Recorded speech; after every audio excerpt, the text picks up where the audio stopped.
पर उत्तर प्रदेश कानपुर से कानपुर के बहुचर्चित रोनिल हत्याकांड का 36 दिन बाद कमिश्नरेट पुलिस ने खुलासा कर दिया। लव ट्रायंगल के चलते रोनिल की हत्या का खुलासा किया गया। इस खुलासे में बेंगलुरु से आए साइबर एक्सपर्ट ने अपनी अहम भूमिका निभाई है। पुलिस के मुताबिक रोनिल के साथ पढ़ने वाली एक लड़की के प्रेमी विकास ने रोनिल को जंगल में बुलाकर उसकी गला घोंटकर हत्या कर दी थी। आपको बता दें कि चकेरी थाना क्षेत्र के रहने वाले संजय सरकार का बेटा रोनिल सरकार श्यामनगर के वीरेंद्र स्वरूप इंटर कॉलेज में पढ़ता था। बीते 30 अक्टूबर को रोनिल स्कूल के बाद जब घर नहीं आया तो परिजनों ने उसकी तलाश करना शुरू कर दिया, लेकिन रोनिल का कहीं कोई पता नहीं चल पाया। वहीं दूसरे दिन उसका शव भगवत टाटिया के किनारे झाड़ियों में मिला, जिसके बाद से पुलिस लगातार हत्या का खुलासा करने के लिए प्रयास कर रही थी। वहीं मृतक रोनिल के परिजन सरकार से लगातार सीबीआई की जांच की मांग कर रहे थे। हत्याकांड को लेकर कानपुर से सपा विधायकों द्वारा विधानसभा में इस मुद्दे को उठाया गया, जिसमें बाद लव ट्रायंगल के चलते पुलिस ने हत्या का खुलासा कर दिया। आपको बता देंगे रोनिल हत्याकांड में बेंगलुरु से आई साइबर एक्सपर्ट की टीम ने खुलासे में अहम भूमिका निभाते हुए हत्याकांड में गिरफ्तार विकास यादव और उसकी प्रेमिका व्हाट्सएप चैट को रिकवर करने के बाद पुलिस ने इस मर्डर मिस्ट्री का खुलासा कर पाई है। वहीं जब पुलिस ने विकास से कड़ाई से पूछताछ की तो उसने हत्या के बाद कबूल की। पूछताछ में सामने निकल कर आया कि लड़की के प्रेमी विकास को शक था कि रोनिल पर उसकी प्रेमिका के साथ अफेयर चल रहा है, जिसको लेकर प्रेमिका ने विकास को समझाया था कि रोनिल उसको अपनी बहन मानता। उसके बाद भी विकास ने रोनिल को जंगल में बुलाकर उसकी हत्या कर दी। वहीं खुलासे के दौरान रोनिल के पिता संजय सरकार ने पकड़े गए हत्यारे को फांसी की सजा दिए जाने की मांग की है।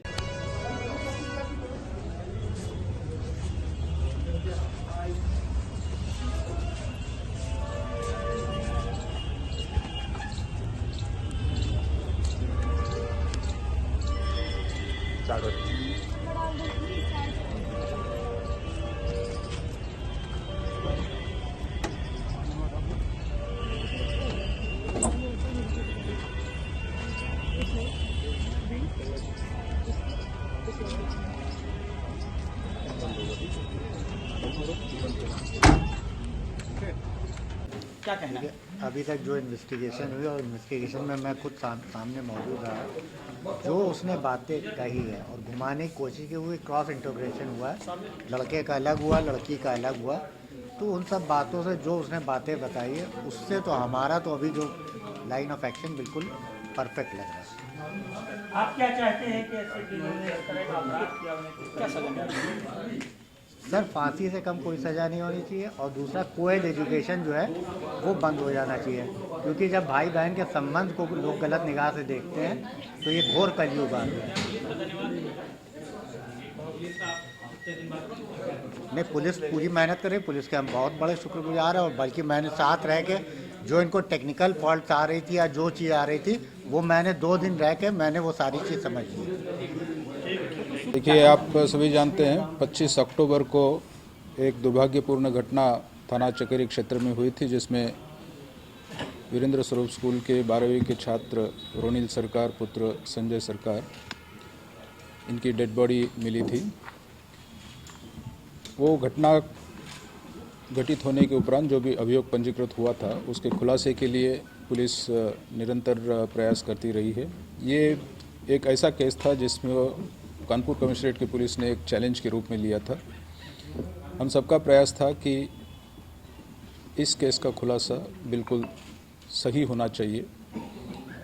इस केस को खुलने में काफ़ी समय लगा, लगभग 35 दिन इसमें समय लगा।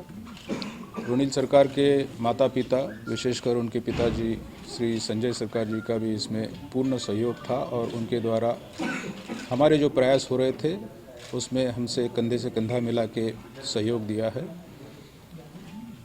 इस घटनाक्रम के खुलासे में पुलिस टीम में joint CP, additional CP crime, DCP crime, जो डीसीपी ईस्ट, ये सभी वरिष्ठ अधिकारी इसमें इन्वॉल्व रहे। इसके पीछे कारण ये भी था कि ये घटनाक्रम स्कूल के छात्रों के बीच काफ़ी पूछताछ पे निर्भर करता था, इसका खुलासा उस पर निर्भर करता था। तो अत्यंत ही केयरफुल रहते हुए इसमें पूछताछ और इंट्रोगेशन किया जाना था।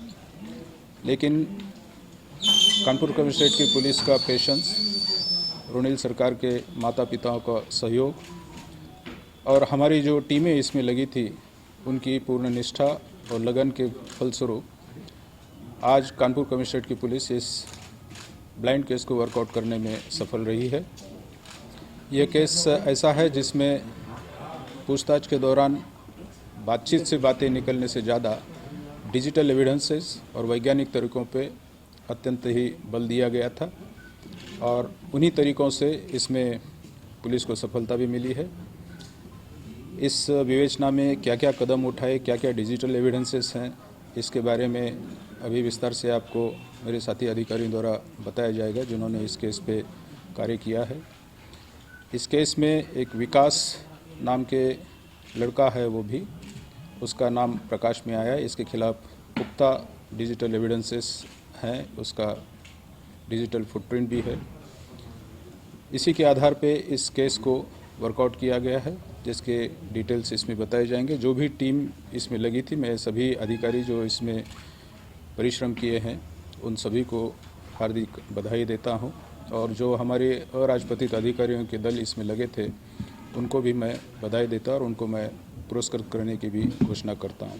इसमें मैं विशेष रूप से एक एक्सपर्ट टीम जो हमने बाहर से मंगाई थी उसका भी धन्यवाद देता हूं। इस टीम को मंगाने में कानपुर शहर में स्थित साइबर कंपनी के जो मालिक हैं प्रसाद खरवटकर, उनका भी मैं बहुत बहुत धन्यवाद देता हूं। उन्होंने अपने उच्च विशेषज्ञ को उपलब्ध कराया। हालांकि वो विशेषज्ञ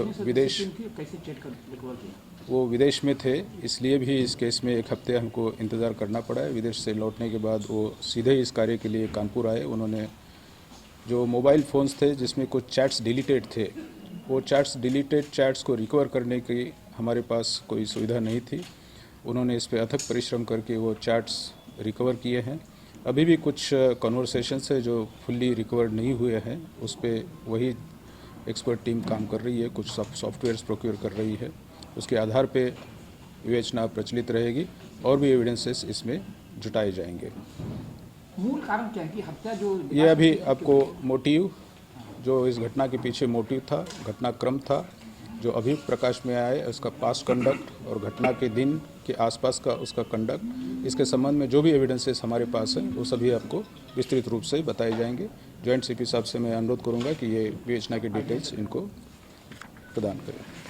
टाइम ऑफ डेथ 24 घंटा पहले है, तो हमने जो पीएम कराया था वो 3:30 बजे कराया था, लगभग 3 बजे कराया था और 24 घंटा पहले, लगभग 24 घंटा पहले जो जाता है डेथ का टाइम, वो उसी समय पे जाता है जिस समय पे उस टावर के नीचे, उस टेक्निकल सिचुएशन में, उस आईपीडीआर में, उस सीडीआर में, उस लोकेशन की नोड में ये दोनों लोग एक साथ उपस्थित देखे जाते हैं। These are technical details.